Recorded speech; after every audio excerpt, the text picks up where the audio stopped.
cutter, that was a swing and a miss. A cutter, that was a swing and a miss. And what do you know, another cutter, that was a swing and a miss. Great start. Bye. So you attack Fletcher side. It's intent. Yes!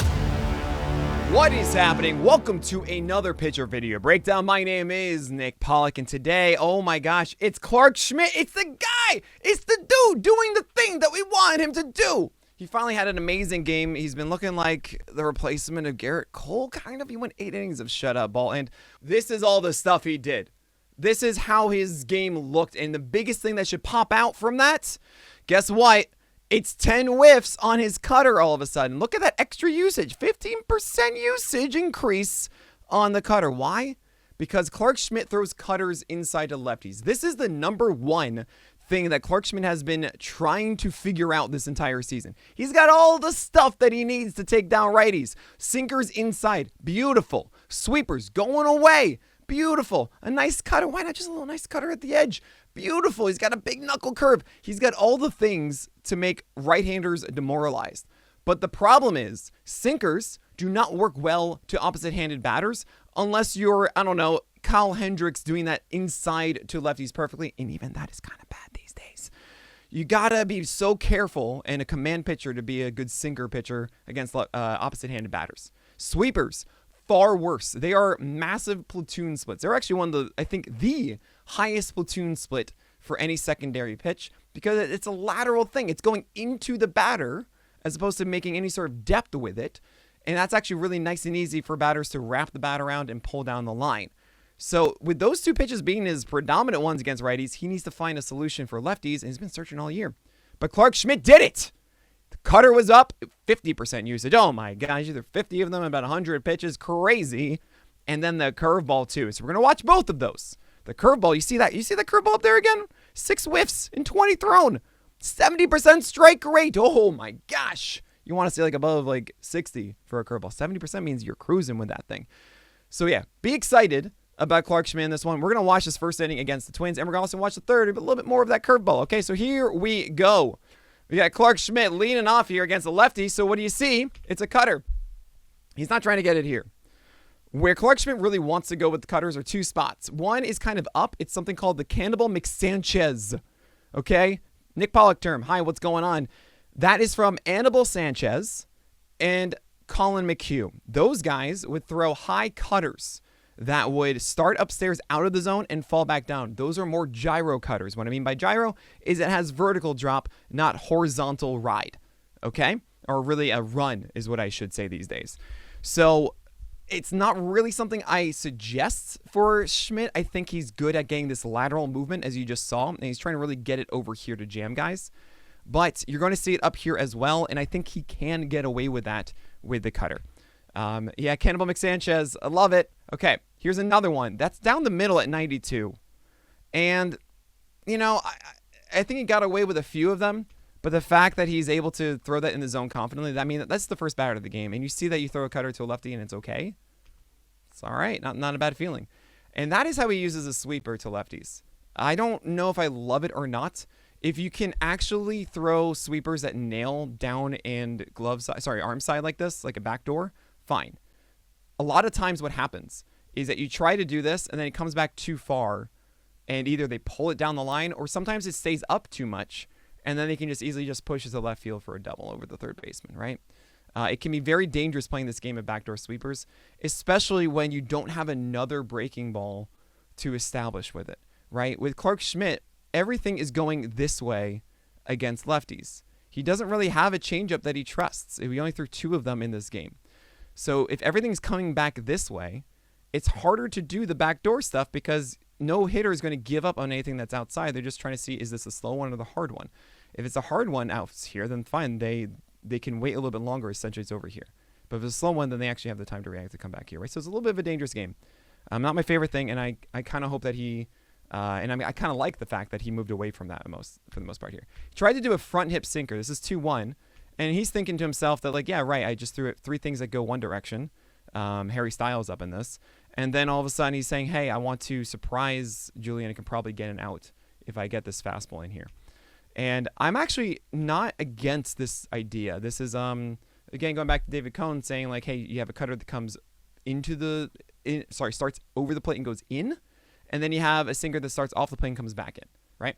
And that's kind of a fun game of like, is this gonna be a ball or gonna be a strike every single time it starts on the edge? But I don't think that Schmidt has that sinker command, so it's not really expected from me. That's a nice cutter. You can even see like just a slight movement away. This is actually the danger zone, but because Clarke Schmidt just threw that sinker, you don't know which direction it's going to go, Julian. And I don't think he'd be as aggressive as he was if he knew it'd be right on the edge like that. So 3-2, and it's another cutter. And let's be honest, you got 3 strikes in this one. 3. What was it? A cutter. That was a swing and a miss. A cutter. That was a swing and a miss. And what do you know? Another cutter. That was a swing and a miss. Great start. I mean, this is a good spot on this cutter too. It's coming in. It's still a strike. It's 3-2. You got to feel good if you're Clarke Schmidt right now. And he just kind of continued with that, right? I mean, this was 8 innings shutout ball. There's a sinker and it's down and he gets a strike. And yeah, if Clarke Schmidt's going to throw sinkers against lefties, it needs to be down here like the Marcus Stroman method, or it needs to be up here as the coming back over. I cannot express enough how much I dislike sinkers that are middle away. I can't. Oh gosh, I hate it. Because they're committed to swing thinking it's here, and then it's still close enough in the zone that they're going to be able to get the barrel on and just push out their arm. I hate it so much. It's just not the pitch that you should throw. He's trying to do the backdoor sweeper, and he misses it. And maybe, honestly, I'm like, that's okay. Get discouraged on that one. I don't really want you throwing it in the first place. And he's going back to the cutter, and that's a beautiful one. Especially throwing the sinker for a called strike early, being able to play that and come off the plate. This is such a tempting pitch, especially when you realize that if this were a sinker, it would be over here.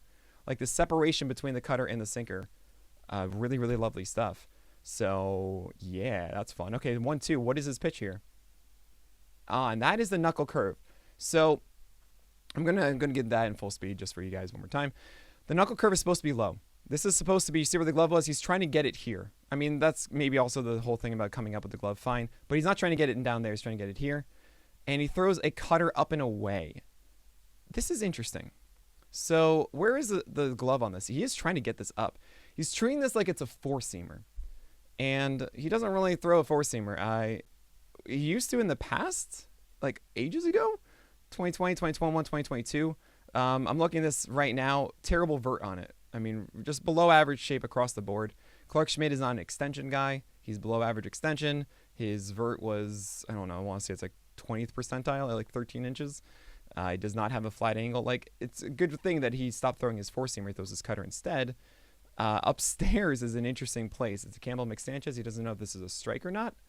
And he swings through it. It didn't look like it has much dip, but maybe it's just the camera angle and everything else. Regardless, that's a spot. If you can hit that spot, I mean, sure, that'll just work with any pitch, So that's all cool. All right, we got 2 outs here. And there's a sweeper at 88, and that's where the sweeper's supposed to be. You're supposed to put it like this. You're trying to take advantage of a aggressive hitter. This has been 11 pitches so far. That was the 12th, I believe, which would make it more acceptable to throw a pitch out of the zone. So, like, if it were a 5-pitch inning or something like that, then you know that the batter's going to take it because they don't want a quick inning. But considering that Schmidt's already thrown some pitches, maybe Cray was going to be aggressive. Like he was yesterday, as we saw actually or 2 days ago with Alek Manoah. If you haven't seen that video, go check that out. I broke down Alek Manoah, see if that's sustainable from him. We saw Carlos Correa swing at first pitch sweepers out of the zone there, and he didn't hear. Maybe it's a situation with 2 outs. We'll see. 1-0, and okay, so I got to talk about this.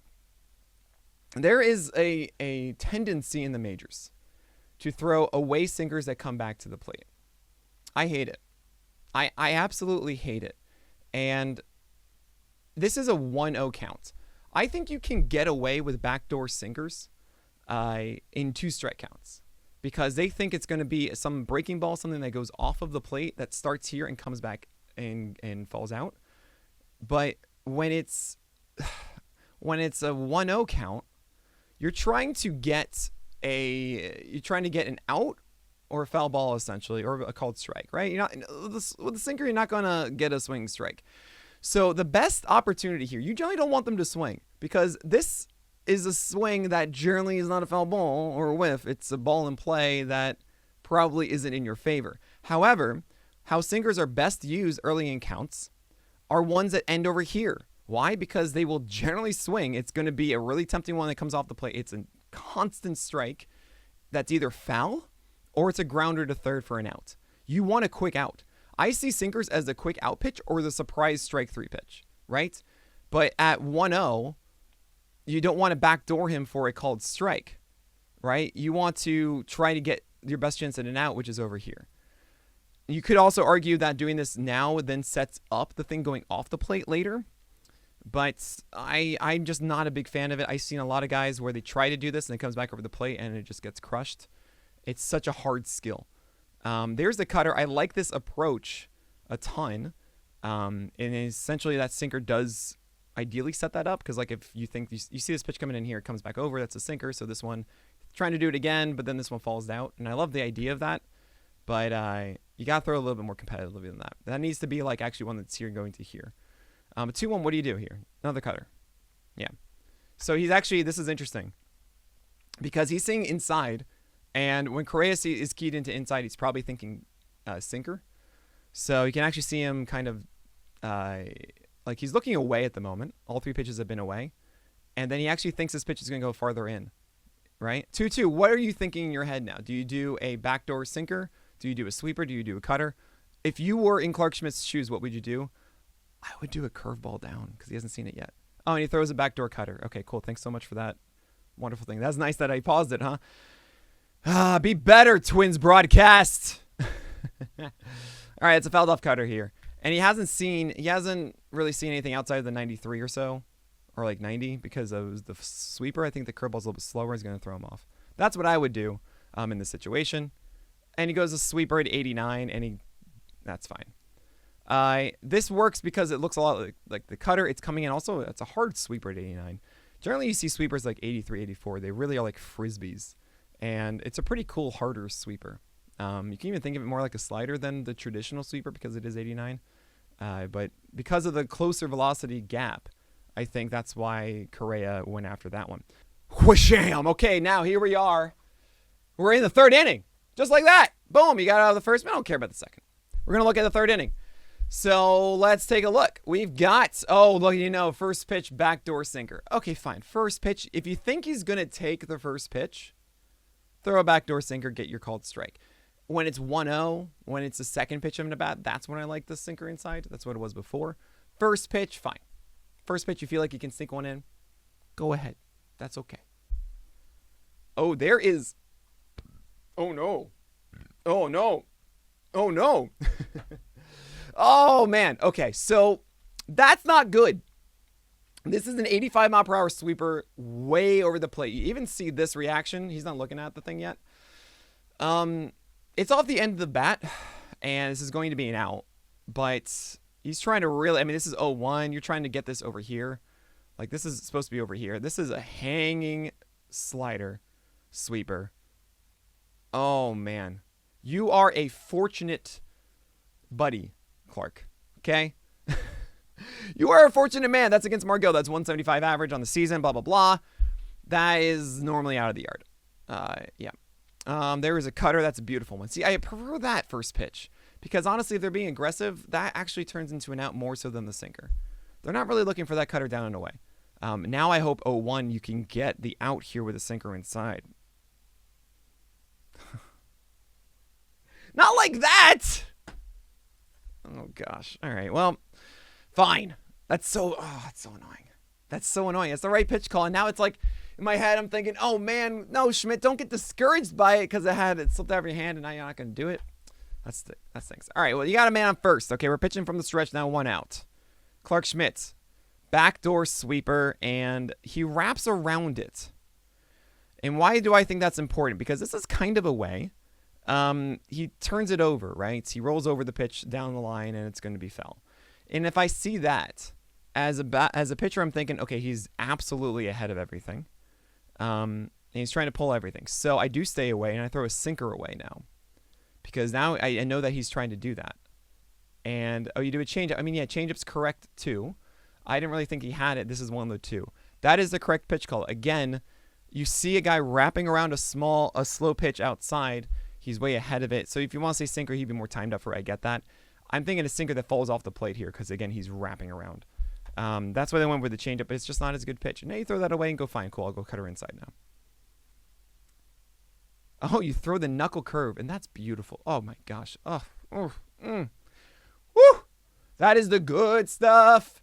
Man, you know, if you guys are wondering why Jack Flaherty is good, it's because he's doing that all day with his slider. That is like the Jack Flaherty pitch to me, is this low breaking ball. And the thing with Flaherty, I'll just say really quickly, is Jack Flaherty throws fastballs over here sometimes, and then sometimes they're over here.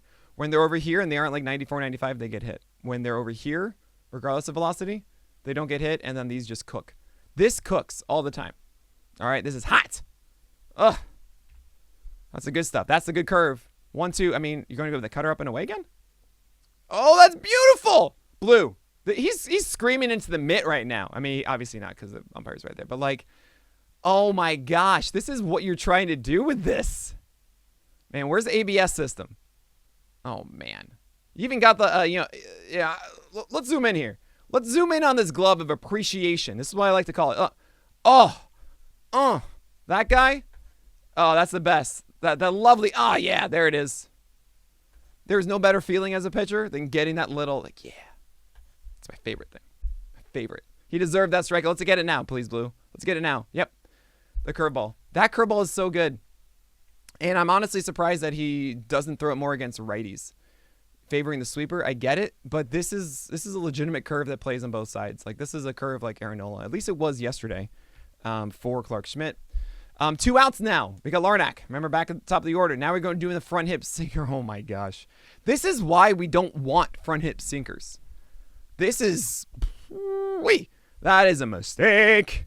Yeah, Larnach, you're not going to get a better pitch to hit this entire time. Now you throw that oh, he's going away now, though. I would throw the cutter inside. Because the reason that Larnach took that pitch is he thought it would be the cutter inside, or at least he was just being patient. But because now you've established that pitch coming back over, you can throw it now coming off. And I would go for the cutter here. I don't know what they're setting up for here. Maybe a changeup off of it. I don't know. Is this a backdoor sweeper? I don't like that call. No. No. Cutter inside. Cutter inside is what... Oh, my gosh. What? Cutter away? Maybe the book they're saying on Larnach is staying away. You know, there is a lot of that stuff. I'm very much of a broad label guy of just like what generally works with sequencing. There are some times that a lot of guys are like, look, I know what they're looking for at certain times, and we'll lean into that. 2-1. So there's that sweeper that was trying to be backdoor, and you can see he got this low enough. Because if this is higher, like, he's pretty timed for this. You know, this is actually, he went for it low. It has some depth to it. But if this is anywhere higher, which it has been, and honestly, this is supposed to be a strike, I think Larnach does damage against it. And you can kind of see that he's looking for that off speed, right? He swung 2-1 at an off speed pitch out of the zone. So if that's the case, I'm throwing something hard and upstairs because the timing and everything is on secondaries right now. Oh, but what do I know? Just throw a perfect knuckle curve. That's beautiful. And that's a really nice pitch, and especially in a 2-strike count. The first pitch in a 2-strike count is just kind of known as not being a fastball. Or just like, it's known to be whatever the put away pitch is. Every batter knows what the put away pitches are. Generally, everyone it's a secondary. Sometimes you have like Jerry Jones, who's like, I'm throwing you a fastball in 2-strike count because you're a lefty. So I believe Trevor May called that or something like that, which is crazy. But that's beautiful. That's textbook. And yeah, this is the best version of Clarke Schmidt. Did he get away with some pitches? Yeah, the 95 to Larnach. The other sinker over the middle of the plate. The bad cutter over the middle of the plate. Fine. But you can see that amazing knuckle curve. Again, 50% CW in this one. The cutter that he is having more confidence with throwing against lefties is legit. And he still has the tools against righties, which actually is really funny that he hit somebody with that sinker inside, which is just whatever. This is the best version of Clarke Schmidt. It's not ace-dumb. I mean, look, if this is the knuckle curve we get all the time and he's able to throw it as a second most pitch every game, then maybe. Honestly, I would say even up the usage if it's that good. But the fact that he's showcasing I have the cutter to lefties and it can actually get strikes with it, that is a game changer for Clarke Schmidt. So I'm really excited about this. I hope it sticks through the rest of the season. I hope he's really tweaked something and figured this out and has the confidence now. Very exciting stuff. But that is it. Make sure you check out all the other videos. Oh, yeah, that Assad video. Oh, man, that's a fun one. Everyone is curious, but what is Javier Assad? Oh, I did that. I covered it. And, of course, in the comments, I'm reading them. I'm seeing what you guys are suggesting. We're going to try and do one of these a day during the week. I'm going to hope for that, but we're going to be doing them multiple times a week. So we will be referencing your YouTube comments. So thank you so much for subscribing and liking this video and all that fun stuff. But that's it for Clarke Schmidt. My name is Nick Pollack, and get out of here.